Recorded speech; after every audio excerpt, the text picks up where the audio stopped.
Olha, caiu pra mim a pergunta que fala do erro dos pais. Será por quê, hein, gente? Olha isso. Qual é o maior erro que os pais cometem quando percebem que o filho não está falando no tempo certo? Tem o tempo certo, doutora? Tem o tempo esperado para cada idade, né? A gente tem aí um tempo que a gente pensa que a criança vai se adequar àquela fala junto com as outras crianças. Mas tem crianças que às vezes demoram um pouquinho mais. A gente teve, alguns anos atrás, a questão da pandemia. Isso atrapalhou muito o desenvolvimento da fala das crianças. Então, elas demoraram para poder se desenvolver porque não estavam inseridas ali no ambiente escolar, na creche, né? Foram afastadas ali de outros pares. E isso atrapalhou um pouco o desenvolvimento. Inclusive, os pais, né? Tinham que trabalhar, às vezes, de casa e, às vezes, não conseguiam dar conta de tantas demandas, né? Inclusive da interação com a criança. Então, assim, N fatores podem influenciar na fala da criança. Seja a falta de estimulação, a falta de convívio com outras crianças da faixa etária, porque isso ajuda muito, né? A creche, a escola, né? Desde cedo, ajuda muito as crianças a se desenvolverem. Então, mesmo que a criança não esteja ainda na escola, tem pais que têm muito receio de, mas eu vou colocar na creche, meu filho tão novinho, não sou a favor da creche. Eu sou a favor da creche. Eu também. Porque ajuda muito esse desenvolvimento. E aí, às vezes, eu entendo que alguns pais ficam receosos de colocar na creche cedo e tudo mais. Como que eu posso resolver isso? Levando a criança a atividades que tem outras crianças em comum. Então, mesmo que ela não vá na creche, não quero colocar na creche agora. Então, levem atividades lúdicas que tem convívio com várias crianças, porque ali os pais vão estar de olho o tempo todo, né? E a criança vai estar recebendo estimulação, né? A troca comunicativa é essencial para que a criança, né? Se desenvolver. Exatamente. E aí, aproveitando essa fala, qual a idade assim que a criança tem que falar? Uma vez eu li que era 1 ano e meio, é isso mesmo?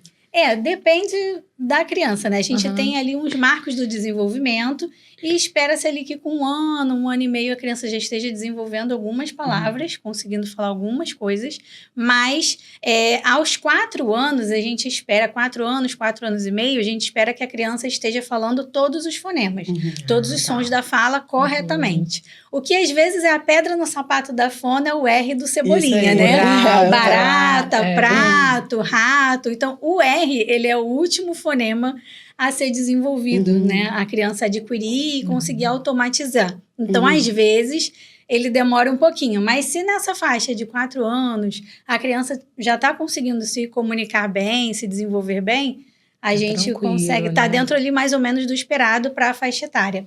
O que às vezes acontece é que os pais...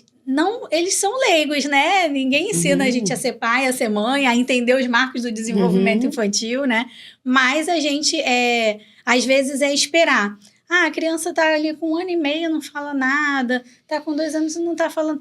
Mas é o tempo dela, ela tem o tempo dela e Como tal. eu escutei isso. Pois tem o tempo dela. E às vezes até profissionais, né? Os pais levam alguns profissionais para consulta e tudo. E falam, espera o tempo dela, é o tempo dela. E não é a questão do tempo dela. Quanto antes os pais buscarem uma intervenção, buscar informação relacionada ao assunto, para entender, olha, tá normal, não está? Eu recebo muitos pais no consultório que às vezes vêm, eu noto que as outras crianças se comunicam muito bem e o meu filho ainda não está se comunicando dessa forma, não está interpretando bem as perguntas, não sabe contar histórias, seguir uma ordem, uma coerência. E eu noto que tem alguma coisa que não está normal. Já levei um profissional e outro sempre falam para esperar. Então, esperar não é legal nessas horas, porque acaba atrapalhando o desenvolvimento. Porque a criança depois chega na fase de alfabetização e se ela não está falando corretamente, ela está trocando na fala, não está compreendendo bem o som, talvez ela possa ter uma dificuldade auditiva, uma perda auditiva ou alguma outra alteração que atrapalha ela de se comunicar. Então, quanto antes a gente intervir, a gente entra ali com a estimulação precoce para que essas crianças possam se desenvolver e, na verdade, o que a fono vai fazer é dar um empurrãozinho com estimulação para que aquela criança consiga se desenvolver. Claro que a partir dali, quando a gente descobre que tem algum diagnóstico, alguma alteração, algum transtorno, a criança vai ter um tempo específico dela. Aí sim ela vai ter o tempo dela para desenvolver. Mas sem a estimulação precoce, ela não vai conseguir desenvolver muito longe. Então a gente precisa entrar com a estimulação quanto antes. O que os pais mais pecam, assim, às vezes até por falta de informação ou por receber informações de profissionais para esperar. Então, o profissional falou para esperar, então eu vou esperar. É muito isso, né? Essa questão de esperar. O excesso de telas também é uma coisa que a gente não pode deixar de falar. Sempre bater nessa tecla, porque isso atrapalha muito. E, mas a tela, ele assiste programas infantis, programas que são interessantes para a idade, para aprender os nomes e tudo. Atrasa a fala? O excesso de telas, ele pode atrasar a fala também. Por quê? Na tela, a criança está recebendo muito estímulo, mas ela não é estimulada a falar, a responder aqueles estímulos. Então, ela recebe muita informação ali, visual, auditiva, o Fica tempo parada, inteiro, né? mas ela tá só recebendo, ela não tá estimulando. É igual quando a gente tô aprendendo um idioma, vou estudar inglês. E aí, se você não fala muito, a maioria das pessoas fala, eu consigo entender bem inglês, mas eu não consigo falar muito bem. Na hora de falar, eu não sei raciocinar o que eu vou falar. É a mesma coisa, receber estimulação, mas ela não conseguir expressar. Ela precisa desenvolver essa linguagem, a fala expressiva, né? Entendi. Perfeito. Eu queria fazer uma pergunta, eu sei que não é a minha vez, meninas, mas é porque a Eliane fez a pergunta e eu queria encaixar. Ela falou sobre o tempo da fala. Eu queria perguntar, é verdade ou é crendice esse negócio de que as meninas falam mais rápido do que os meninos? É verdade.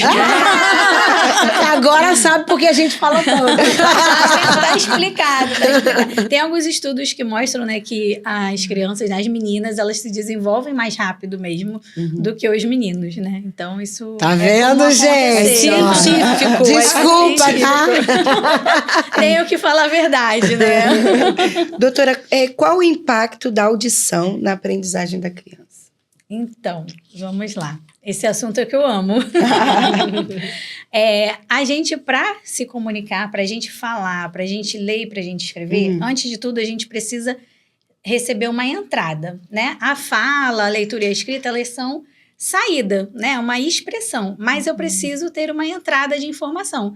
E essa entrada, ela é muito pela via auditiva, né? A gente recebe estímulos auditivos, visuais, e com isso a gente vai formando engramas ali, criando aqueles sons na nossa caixinha do cérebro, né? Para a gente conseguir se comunicar. Se eu tenho uma dificuldade, uma perda auditiva, por exemplo, tem uma criança que tem surdez, né? Que ela não consegue ouvir quase nenhum som, ela tem uma perda severa, profunda, ou até uma perda moderada ou leve, ela vai ter uma dificuldade de receber esses sons. Então, às vezes, acontece muito de eu receber no consultório crianças que têm otite de repetição. A criança tem muita otite, tem muita alergia, tem muita crise alérgica, e isso acaba afetando a audição. Em alguns casos, isso pode gerar uma perda auditiva temporária.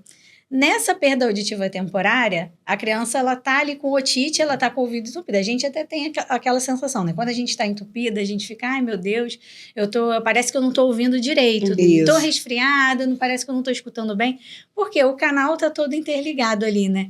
Então, às vezes, ela vai ter uma dificuldade ali de armazenar aqueles sons. Então, ela tá ouvindo um som, hora eu escuto o som normal, e tem horas que o som que está chegando para ela, quando ela está com otite ou com uma infecção no ouvido, alguma questão respiratória que afeta a audição, ela está ouvindo o som como se estivesse debaixo d'água, né? Um exemplo, assim, simples, né? Mas só para conseguir contextualizar.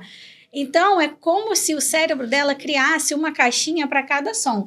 Então, eu tenho a caixinha ali do F de faca e tenho a caixinha do V de vaca.